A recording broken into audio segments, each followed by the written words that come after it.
నేను అనుకున్న పని ఈరోజే లేకపోతే ఇప్పుడే జరిగితే బాగుండు కదా అని అనుకుంటాం.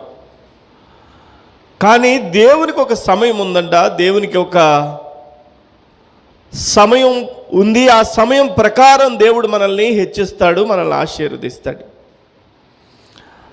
ఆ సమయం ఏంటో మనకి తెలియదు కాబట్టి ఆ సమయంలో మనం హెచ్చించబడ్డానికి మనం ఏం చేయాలంటే దీన మనస్సు కలిగి ఎప్పటి వరకు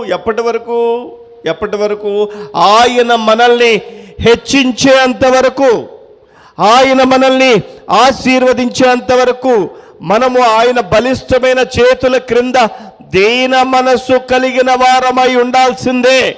ఆయనకు ఒక సమయం ఉంటుంది. మనం అనుకుంటాం మన సమయంలో ఆయన కార్యం చేస్తే బాగుంటుంది కదా అనుకుంటాం. ఈరోజు ఏమన్నాడంటే దేవుడు, నాకు ఒక సమయం ఉంది, నాకు ఒక ప్రణాళిక